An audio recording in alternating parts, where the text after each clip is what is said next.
You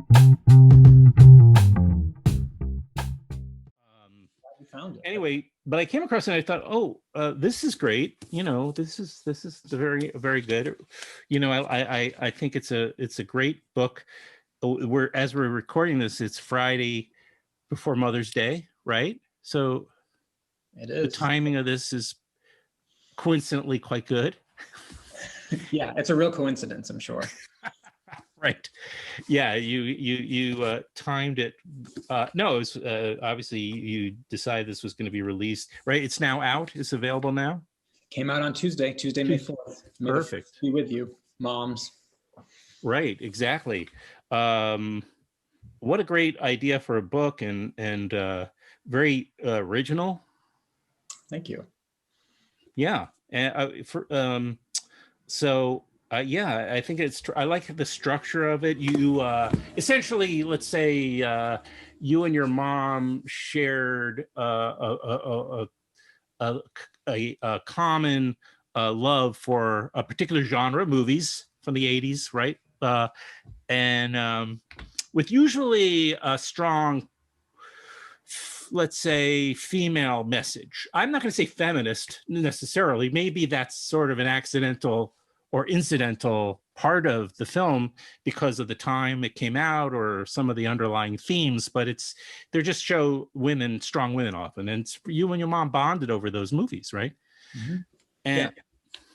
I would say there are some explicitly feminist films, or at least films that, that hint at explicitly feminist themes. But okay. yeah, the idea of the book and the films that we bonded over were films that had strong female characters. And so when I came to realize this, I realized, well, first of all, this is what actually initiated my love of films in the first place, because I made a career out of films. That's key. I left that out. That is key. That's all I do. Right. But also that my coming of age in the 80s, I discovered was her favorite era of filmmaking. And she thought that, and she told me that not long ago before I started writing the book, which instigated the book itself. And I was rather surprised because that's when I grew up. Wouldn't your favorite ever be the 40s or 50s or the 60s even? There's so many great eras and frankly better eras of filmmaking than the terrible 80s, which is at least how a lot of us think of the 80s. We think of the 80s as blockbuster driven, as super masculine, as, the Ghostbusters era. It was when the Star Wars and Jaws thing kind of went over the top. And we think of the 80s as being Sylvester Stallone and Schwarzenegger and Rambo. But when I actually started to go back and look at the films that meant something to me and that I watched over and over again, I realized these movies all had really strong central female characters. And these were stars. These were major stars who were being given major roles in studio films. And that's right. really lost. Jane Fonda, the Jane Fondas, the Sally Fields, the Jessica Langes, et cetera, et al. Exactly. Whoopi Goldberg, Sissy Spacek, Michelle Pfeiffer, the Sigourney Weaver. The list just goes on and on and on. And it's true. You don't see that right now. You don't really see a lot of movie stars in general. You see a lot of kids. That's when I sound like an old man. Even that obscure actress that many people don't know, named Meryl Streep. There's also Streep, who's like miraculously not in the book, which was not by design, but in retrospect, I'm sort of happy about. It'll be in the sequel. Yes, this is all I'm going to write about forever. More films of endearment, or daughters of films of endearment. Well, and I can dig that, but I also think it's there. There's been a lot. I mean, maybe I do extensive reading on the subject of film, and I feel like there is a lot of revisiting of the 80s films, and there's a huge number of films that have came out in the 80s that are among the best ever. So there's always a tremendous number, but it was, I think, also in terms of popular mainstream film, yes, I would say that probably true, that blockbuster kind of got all the attention as well as the money. So yeah, I mean, there are I would say there's some great auteur cinema in the 80s. A lot of my favorite Scorsese films and Spielberg films are in the 80s. Yeah. But in terms of a really strong aesthetic boldness, I think most people feel like the 80s at least in film scholar circles, probably one of the worst film decades. I don't believe that, but I don't believe that because of this strain and this thread that I saw, and that I find actually pretty interesting and pretty progressive. And I would say that, you know, I could see why this could be. I mean, I want to keep on the subject, or come back to the subject of your mom, your relationship with your mother, this journey you took together in writing the book. But I do want to say one more thing about what you just mentioned, which is you particular, Michael, are, as you've kind of become a film critic, or you are a film critic, and you are maybe have an allegiance to the art film. Yes. The festival or the art house film. So which is not, there seems to be some sort of, at least on the surface, a clash of style between these two genres we're talking about. You're covering a lot of the art house films in your criticism, I assume, right? Yes. So most of my writing over the years has been for Film Comment, where I also worked, and Reverse Shot, which is the magazine that I co-founded, which is run by Museum of the Moving Image now, and also Criterion Collection, where I worked for 10 years. So I'm very much focused, or my career so far has been very much focused on the way, however you want to describe it, a very particular kind of art house film, foreign film, festival film. There are so many different ways of describing what that is. The international film. Much too broad an umbrella to take that seriously. But yes, so if somebody said, you know, who are your favorite directors? My favorite directors are, you know, Terrence Davies and Apichat Pongweir Sethukool and Claire Denis and Simon Liang. So it wouldn't have occurred to me necessarily to write a book about these mainstream films, about these mainstream American stars of the 80s, an era that I never took particularly seriously until I wrote this. So yes, that's true. By the way, it was a challenge in that way. Just so just for the record, Terrence Davies and Claire Denis have both done this podcast. So, that's extremely exciting. Now Michael Koresky, but wrote a book about Terrence. My previous book was all about Terrence Davies. So I got to pick that one up. Yeah, the only book written in the U.S. about Terrence Davies. My favorite, absolute favorite. You've cornered the market on something. I don't know what. Well, let me ask you then, just to kind of conclude that part of the conversation, now that people know your bona fides, your bona fides, and that is, what are your colleagues as they discover your book? Are they, what are you doing, Michael? You're writing about these 9 to 5, and you're writing about, what's another one? I mean, some of them are very obviously almost timeless. Some of them, and the quality aside, some of them, you know, scream 1980s, but some of them actually, there was a subgenre of films that came out, like, you know, Norma Ray, like all these films. Country was another one you focus on. They could come out almost any time, any decade, but there's some that definitely are. What do your colleagues kind of make of the book? Well, everybody's very nice, you know. Nobody's come up to me and said, you know, this is garbage. I'm shocked that you would even think about writing something as such an aberration. So, you know, everyone's been great. I think probably on some level, that they're not articulating, they're sort of like, oh, well, why is he wasting his time writing? But then they read the book and they see that this is really actually not so much. It's about more than just these movies. It's more than just about aliens, which is another one of the movies that you and your mom share. It's about your relationship with your mother. It's about you emerging in something I touch upon often. When I was growing up, I had a somewhat different relationship with film and my parents. They were both actually, funny enough, into art films very early on. So they were huge fans of like Fellini and you know, Kurosawa and Bergman. All these guys were playing and talked about it at my home. And so I kind of was watching along with them on some of these films. They definitely informed me. But as I grew up, maybe a decade before you, my films were like Spike and Jim Jarmusch and, you know, Susan Seidelman and Allison. These guys were cropping up, and those had a great, because those are the films that I discovered in my own time, you know. Yeah, well, my era was really the 90s, You know, like this is because I was born in 1979, and this book goes from 80 to 89. So I wasn't actually one year old when I saw 9 to 5, right? But I saw it on VHS. I saw all these movies in VHS because my mother brought them home and introduced me to them, and I watched them in retrospect. Some few I saw in real time, right?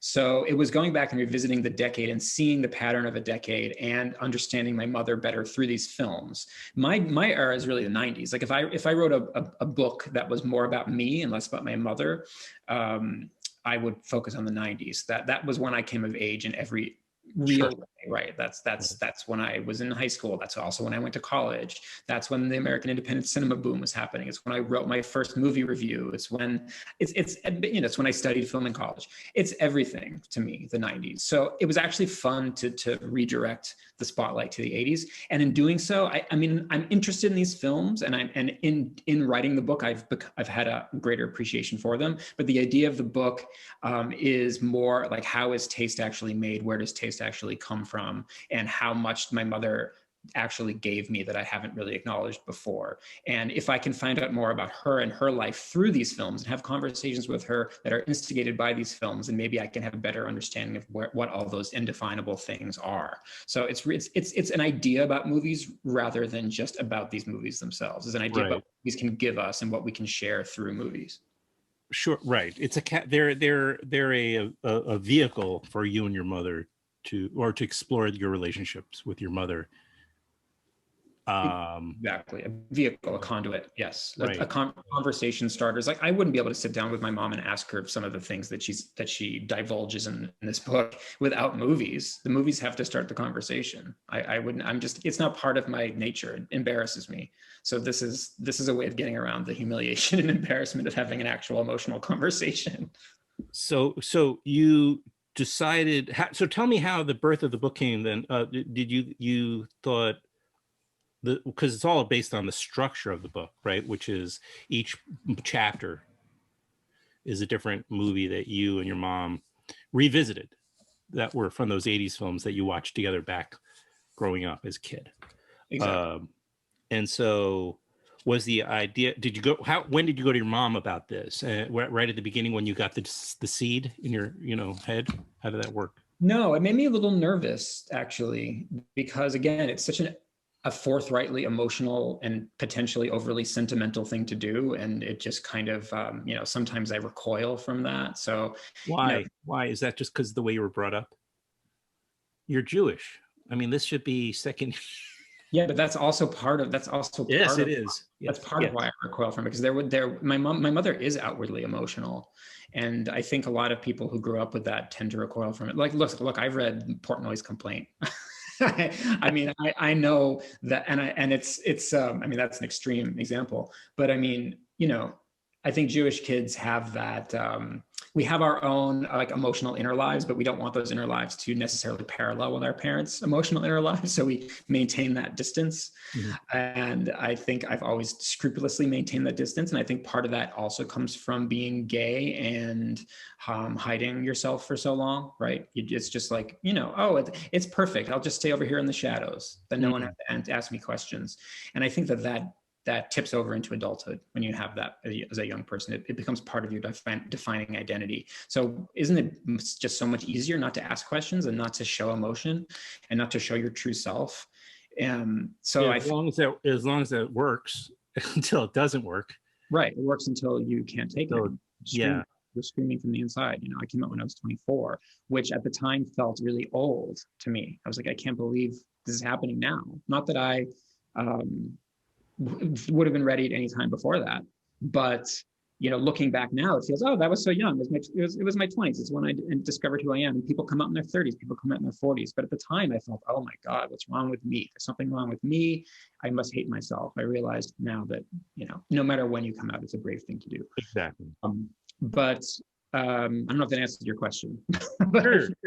Yeah. No, and I there's a very moving moment that you had with your mother. Forgive me if it wasn't both your parents, but when you decided to come out and how that ended up playing out, which was kind of funny too. But I enjoyed that anecdote. Well, my mother is a wonderful person who made it easier for me, right? It happened over the phone, and Yeah. she basically said it before I did. So okay, so we're gonna let it. We're gonna reveal that. So, but then and then of course your following thought, of course, naturally as well. If you knew, why didn't you let me off the hook ages? Why couldn't I've been walking around with this burden, I guess, or at least anxiety, you know? Yeah, it's an anxiety that I didn't know that I even had, Right. and that, you know, it manifests in so many different ways when you're a young person trying to figure yourself out. And yeah, that's something that I write about a little in that particular chapter. There's one particular chapter, and the movie has come back to the Five and Dime Jimmy Dean, which is the Altman film, which is a Sure. great movie, which I had seen at a very young age because my mother rented it and brought it home, probably not knowing exactly what it was. And it's a fascinating movie because Karen Black plays a transgender woman in the film, and it's a actually really interesting progressive movie, and it stays that way. It remains fascinating and really wonderful, and I kind of use that as an excuse to talk about these issues in the book. So like that chapter is about you know, my own coming to terms with that and my relationship with my mother through that. But that's really the only chapter that shines a spotlight on me a little bit more. Every other chapter has a theme. The movie brings out a theme that ties into something about my mother's life that I'm looking at, analyzing, inquiring about, learning more about. And we'll remind people it's called Films of Endearment. Nice twist on terms. I actually, my girlfriend was over last night. She wanted. I have a lot of Criterion. I don't know if that comes as a shock to you. I'm not surprised. I do too. I've been in that closet, by the way, and I'm talking about the Criterion closet, ironically, not the other kind. But Many times. and Being There. She wants to watch Being There. Great movie. So we and it's funny, you know, how I'm sure even, you know, when you rewatch films, you notice, you know, a good, you know, especially meaningful films that you pick, no matter how many times you watch it, you tend to see something new or get something new out of it. So, and this time was the first time I ever noticed, oh, Hal Ashby's standing right there in the movie. He's in a frame, a couple of frames of the movie. Oh, I didn't realize that. I haven't seen it in a while. I do love it. I know. Well, I get this has got to be. Well, first of all, I was very young, but I saw it as like a premiere. I was at the premiere, New York premiere with because my dad would take me in to all these premieres because he was in magazine publishing, and I was at Being There, the premiere. Oh. So you have you have parent stories. You have a lot of movie parent stories as well. I guess so. Yeah. Well, yeah, for sure. I mean, my dad also was a huge, like, he loved the Jack Nicholson, you know, movies. So we just had a lot, you know, he was a big, also VHS tapes were very big in my house as well, growing up, even ago, I think it was a good generation or more before you. It's so important, these stories about what our parents gave us, and you know, obviously in every way, but I'm, you know, talking about cinema specifically, and I think about it and I get really sad for now, you know, for what's going on now, and I think, like, what on earth are parents giving to their kids in terms of culture and in terms of art and in terms of film? I mean, they're just all sitting around watching the latest Star Wars garbage. Like, I hate to be that kind of a pessimistic person. No, I know what you mean, but I will say this. Well, by the way, they're not even watching that. They're just they're watching YouTube and TikTok. So it's even worse. However, just to give you a little, I have a kid who's turning 17 in a few days. I was shocked last time. He goes, "Hey, do you know Blade Runner?" Like, I think I've heard of it. Yeah, I said, Jacob. Yeah, I said, he's watching it, and I'm like, wow, great.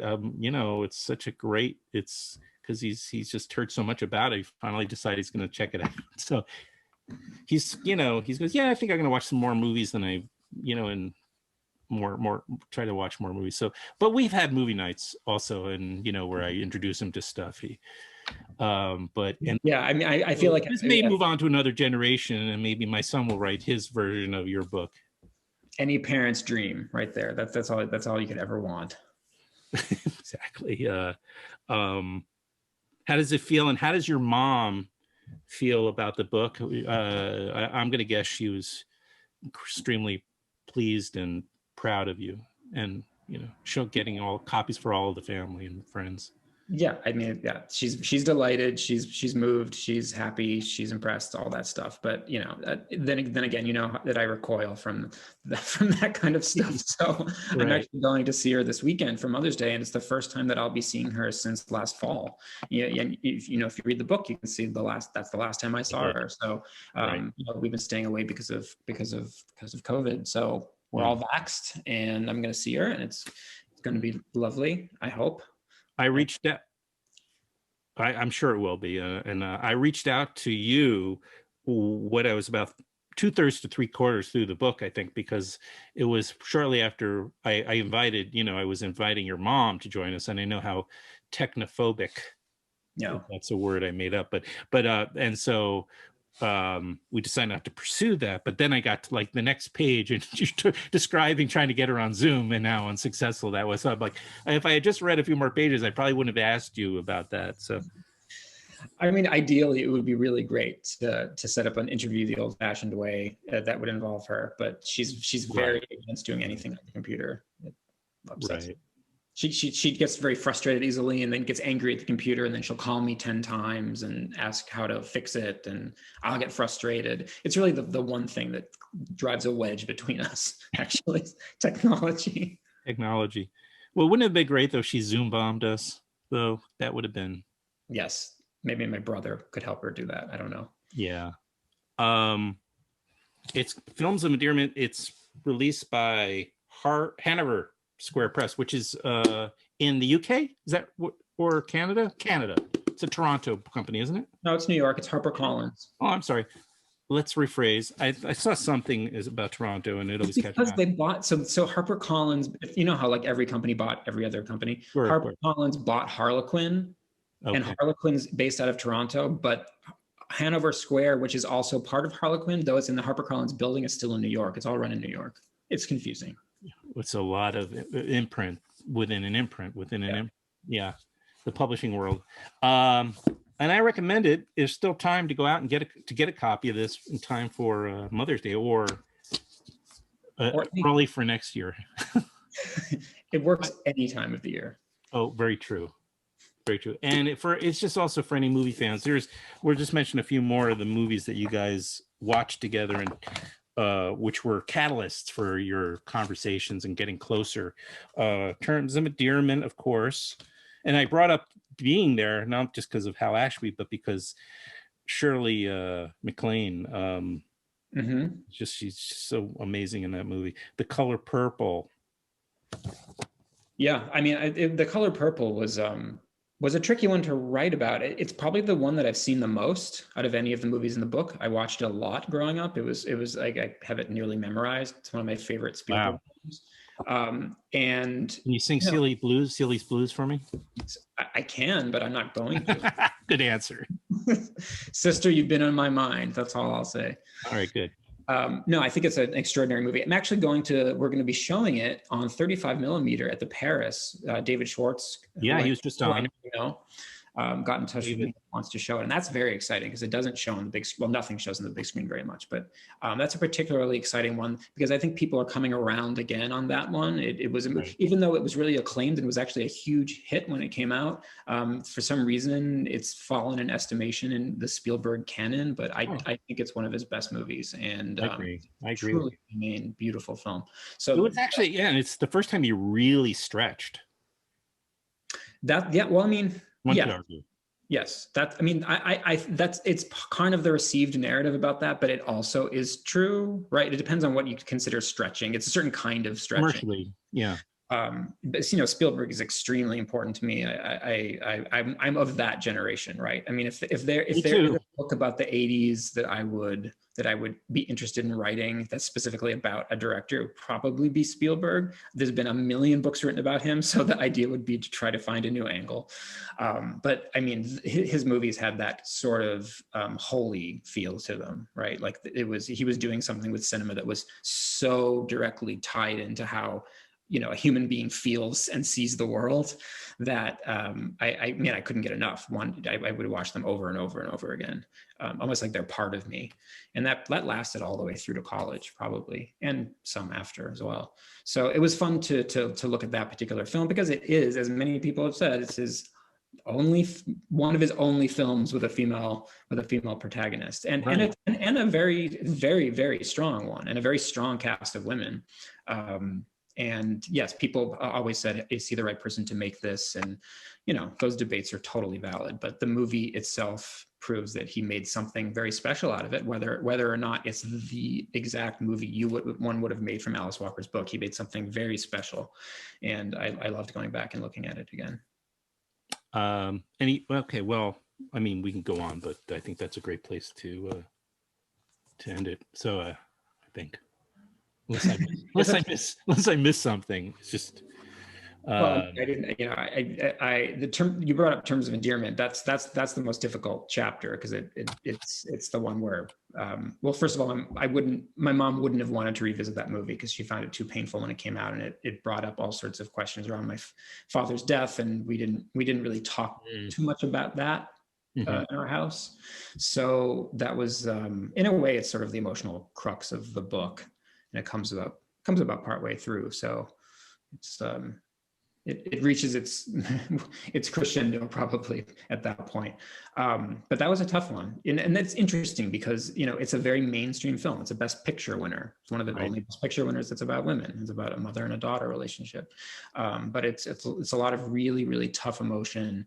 And as mainstream and goofy as part of it is, as sitcom-y as James L. Brooks' film sometimes is, it gets at some raw stuff. And it lodges in the brain as a tough one. And I don't think that my mother and I would have talked about some of the things we talked about if not for that movie. So that's another reason why I think the title of the book works so well, because absolutely, it's a perfect title. Films of Endearment, a mother, a son, and the 80s films that defined us. And there's a lovely shot of you and your mom right on the cover there. That's the one. I can't believe I found that. There aren't many.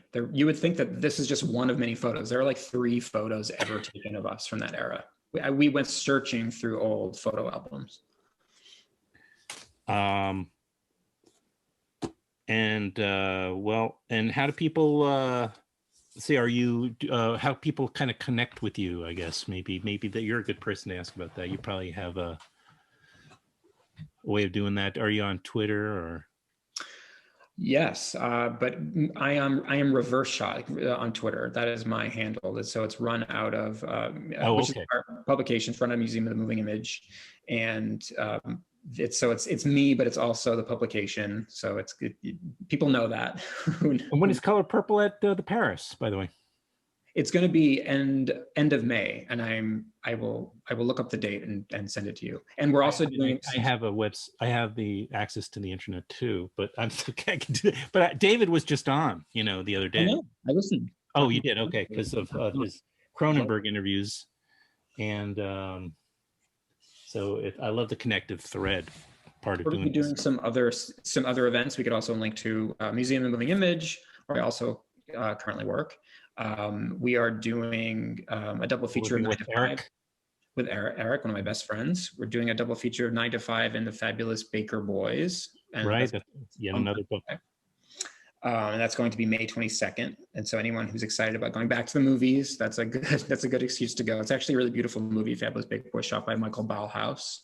Another one I haven't seen in quite a while. I have to read that one. Yeah, I remember seeing most of these movies. I was a young adult. I saw them as they came out. They were almost without exception, almost every single movie in your book I saw when they came out. I just go to the movies all the time. That's amazing. Yeah, no, and they're movies that you probably thought of, and then many people thought of as entertainment more than anything be taken seriously. And so maybe it's time to look back at these films and take them a little more seriously. Good idea. Good suggestion. I'm so glad for the opportunity to get to meet you finally, even though we travel over insurance. Yeah, this has been great. I'm really happy that you reached out. Me too. And I hope you have a great Mother's Day with your mom. I'm going to post this today. I'm going to turn it around. This is something, but I got to get it out before Mother's Day. Oh, wow. Well, snip out all my stupid parts. Thank you. It's okay. That's pretty much what my show is about, is my stupid parts. So. Well, thank you very much for having me. This was really great. Oh, my pleasure. And yes, you're welcome. Thank you for coming on.